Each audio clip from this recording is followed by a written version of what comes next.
Rapaziada, tal como prometido, eu vou ler estes textos porque foram textos que o pessoal mandou, que a rapaziada mandou durante a semana passada, até eu ter feito aquele vídeo em que disse que ia começar a haver semanalmente um programa que é a voz da rapaziada. E o primeiro foi sobre o Mateus Reis e o segundo era sobre o Rui Borges. E por isso eu prometi que ia ler os que mandaram, mas a partir de agora eu não vou ler mais e-mails. A partir de agora, quem quiser, já sabem, mandem o vídeo para nós pelo e-transfer, mesmo que seja grande. Já houve pessoal que mandou, que vai para o ar na sexta-feira ao meio-dia. Não, vai para o ar na sexta-feira de manhã. Mandem até amanhã ao meio-dia, até quinta-feira ao meio-dia. Quem quiser fazer o vídeo, faça o vídeo e mandem, tá? Eu vou ler os textos que foram enviados desta vez, mas é a última vez que eu vou ler os textos, certo? E pronto, eu começo aqui pela Sofia, que nos mandou o texto, e então ela diz: Olá rapaziada, o meu nome é Sofia, sou vossa seguidora já há algum tempo, e quando jogo ao melhor do mundo, mal dá o apito final, fico impaciente à espera da notificação para ver o vídeo da rapaziada 1906 e do nosso Miguel. Dito isto, espero que tenham a paciência, a amabilidade e tempo necessários para ler este e-mail, pois espera-se longo. Tenho 33 anos, sportinguista desde sempre, e considero-o uma das minhas melhores qualidades que me foi passada pelo meu avô, pelo meu pai e restante família paterna, e que desde então se tornou um dos maiores amores da minha vida. Sou mulher e por isso torna-se difícil no mundo de homens fazer perceber que também eu sei e gosto de ver futebol, entre outras coisas que são consideradas de homens.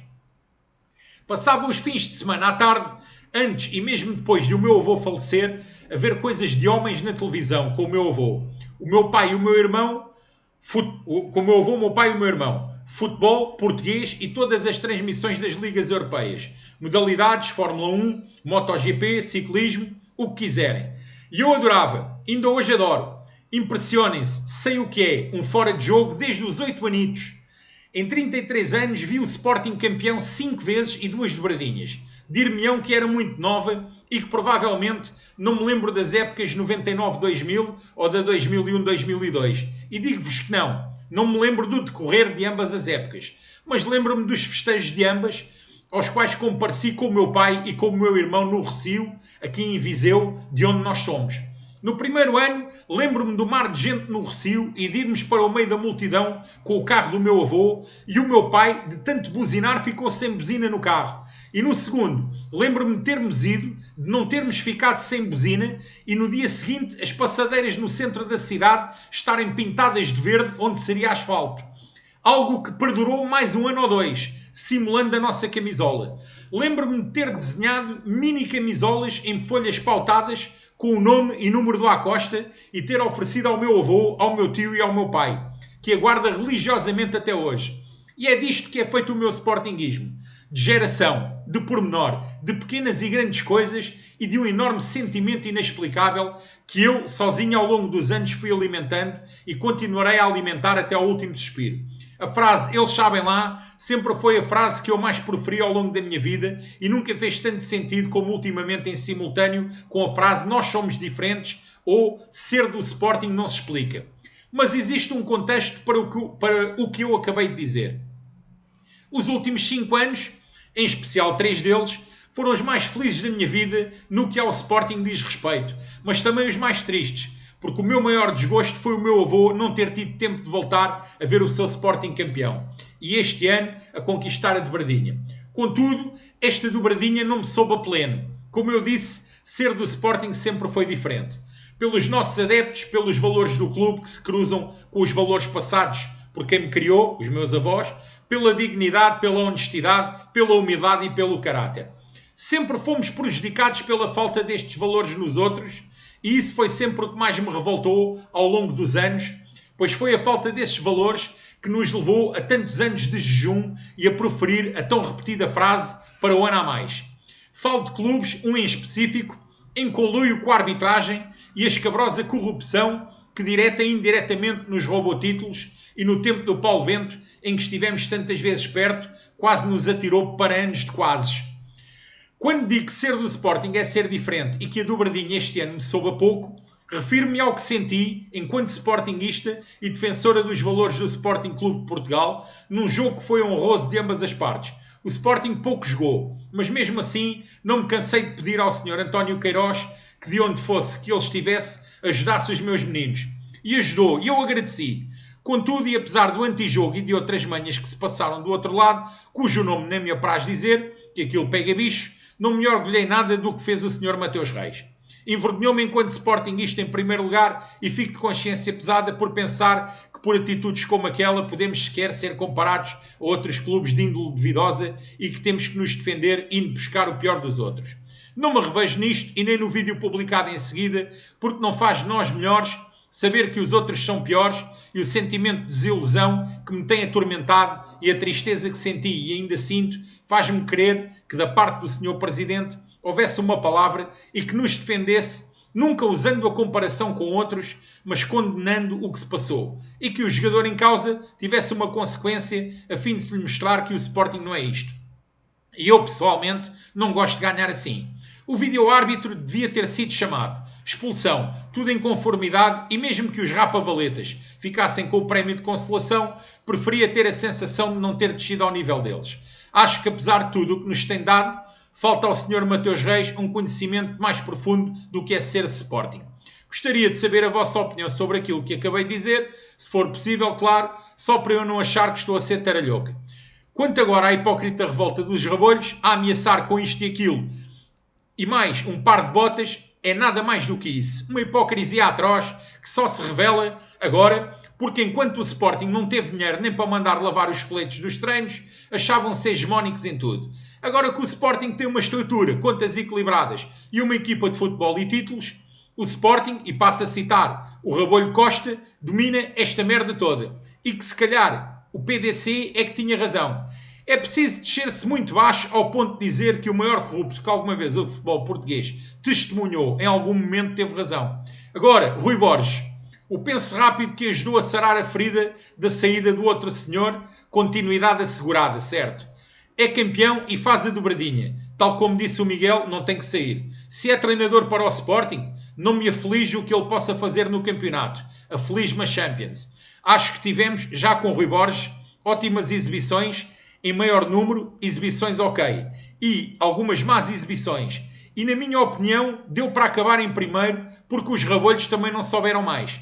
Admito que a certa altura estava com um certo medo de não sermos capazes de agarrar o primeiro lugar. E que houve jogos em que o coração saltava na boca até ao fim. Na Champions, o caso muda de figura. Claro que ninguém exige ao Sporting que ganhe a Champions. Mas sendo o clube que é, tem mais do que chances de chegar longe na competição. Aí tenho dúvidas que Rui Borges tenha unhas para que isso aconteça. Não queria estar a dizer que Rui Borges é apenas suficiente para a Liga Portuguesa. Mas acho que a nível tático ainda lhe falta qualquer coisa.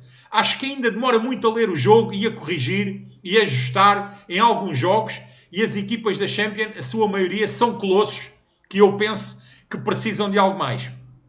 Eu acho que o Borges ainda não consegue dar.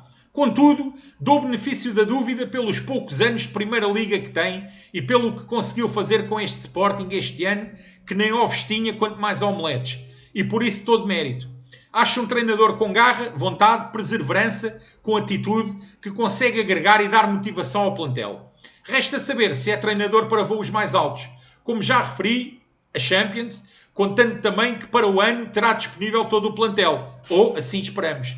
Se chegaram até aqui, um muito obrigado, rapaziada 1906. Um beijo grande, saudações leoninas, Sofia Queiroz. Beijinho para ti também, Sofia. Ficou aqui a tua opinião. Tal como eu disse, os comentários, a rapaziada fará aí os comentários depois em baixo. Obrigado, beijinhos. Quiseres voltar a mandar para a rapaziada a tua opinião, a partir de agora terá de ser em vídeo, tá? Beijinhos grandes.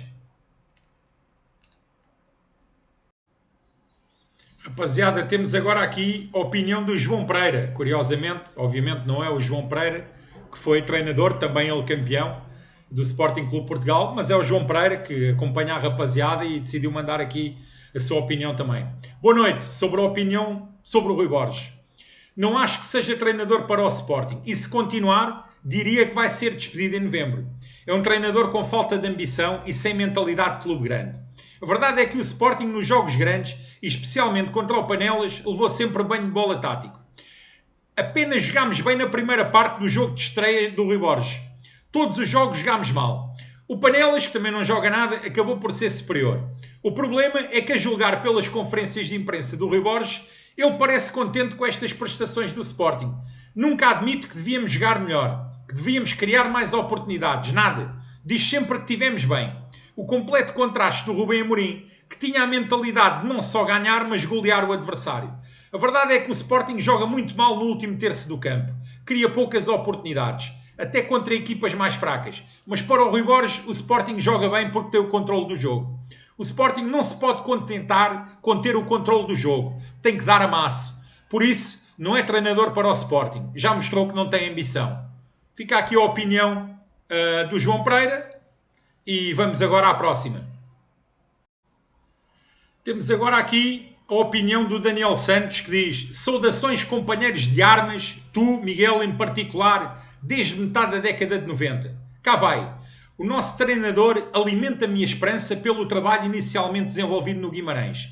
Com recursos mais escassos que aqueles que temos, a humildade dele serviu acima de tudo para o toque a reunir o grupo após a traição do Rato Rabolho e o dar um passo atrás para tirar o melhor proveito dos jogadores à disposição.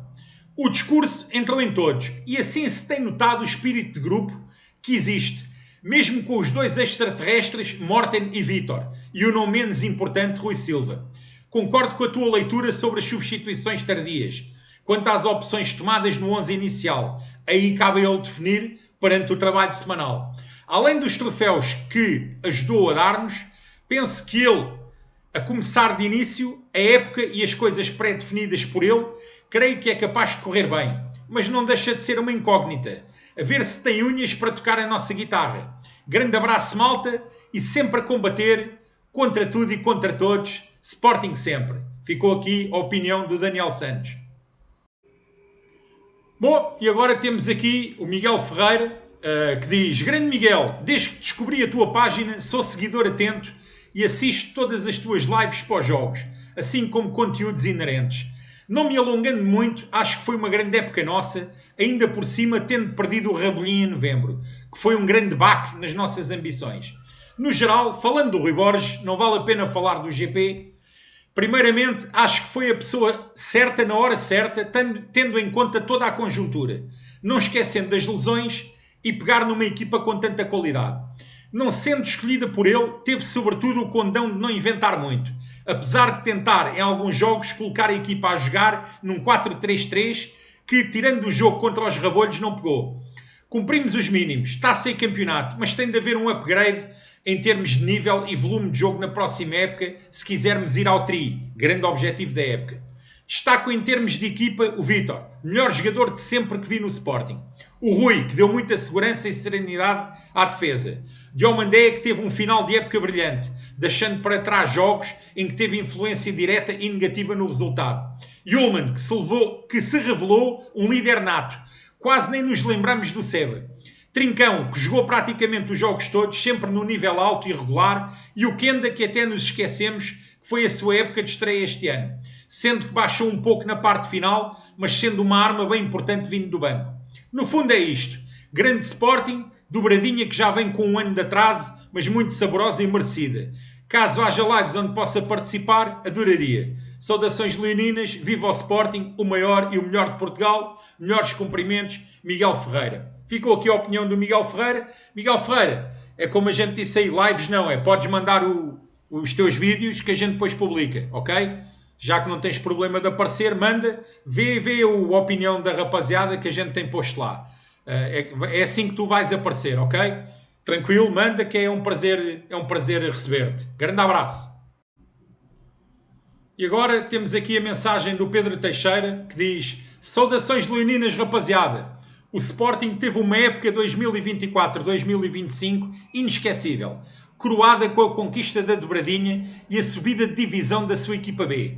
Foi uma temporada de grande sucesso, mas mesmo assim há coisas que têm de ser analisadas e emendadas, nomeadamente a época que a nossa equipa de sub-19, que em vez de ficarmos no grupo onde se disputa o apuramento de campeão, ficámos a disputar manutenção. Já em sub-23 também fomos afastados da Taça Revelação pelo Farense e terminámos a fase de apuramento de campeão em 7º lugar, 4 lugares abaixo do Panelas.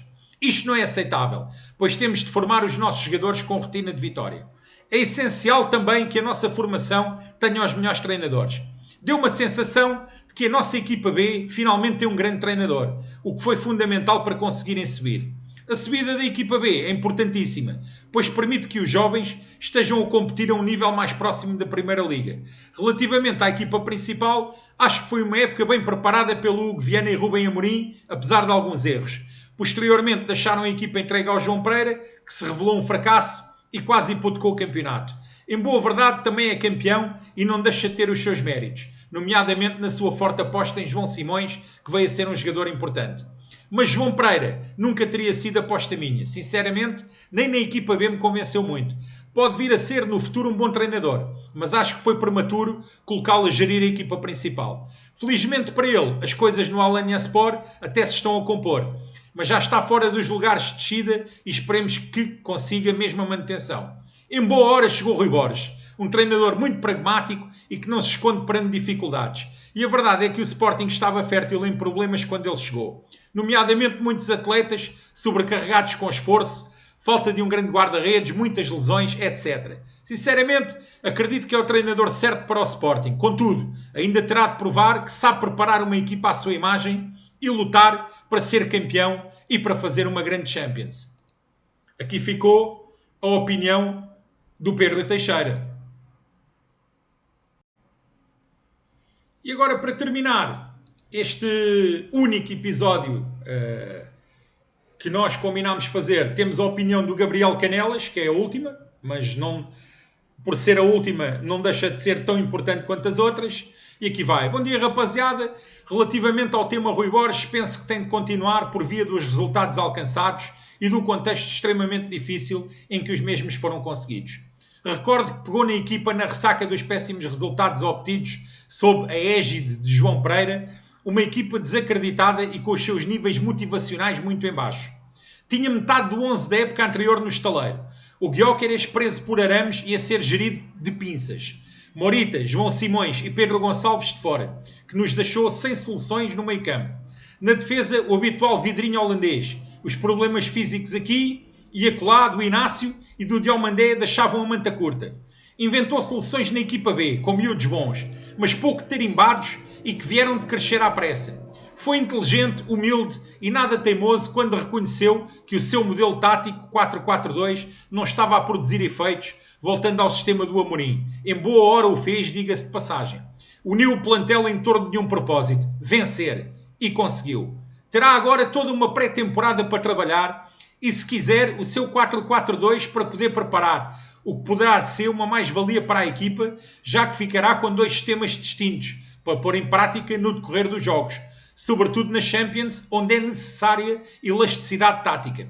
É um treinador novo, com ambição e sede de vitória, que também terá de crescer e evoluir, na minha opinião, nomeadamente no timing nas substituições e na gestão que faz do jogo. Treinar um clube como o nosso Sporting não é treinar o Moreirense ou o Vitória. No Sporting não se recuam as linhas na defesa de 1-0, não pode ser. O Sporting é gigante, os seus adeptos exigentes, há que ganhar e esmagar os adversários, sobretudo nos jogos em Alvalade. Nos jogos internacionais, Champions, pareceu-me que a equipa de Rui Borges ficava curta, pouco acutilante e a jogar como um clube pequeno. O Sporting tem de assumir o seu jogo em qualquer estádio, sem medo, acreditando na qualidade do seu futebol e dos seus jogadores. Vamos ver. Acredito que terá espaço para crescer e desenvolver-se. Deverá melhorar na comunicação, sobretudo para fora. Em suma, chegou a hora de mostrar que tem unhas de leão para agarrar a oportunidade da sua vida, porque o Sporting e os seus adeptos estão sedentos de títulos. A exigência é enorme. Uma última nota. É um orgulho pertencer a este grupo. Abomina a rabulhagem. Viva o Sporting, amor da minha vida. Abraço para todos. Gabriel Canelas. E pronto, rapaziada, com este texto do Gabriel Canelas terminamos então este especial da opinião da rapaziada 1906. A partir de agora, ficamos à espera dos vossos vídeos e vejam já na sexta-feira o episódio em vídeo sobre o Rui Borges, sobre exatamente o mesmo assunto destes textos que foram enviados. Obrigado a todos, continuem a seguir a rapaziada 1906 e continuem a colaborar e a participar em toda a programação da rapaziada em 1906. Viva o Sporting, somos os maiores, rumo ao tricampeonato e à Bide Verdinha.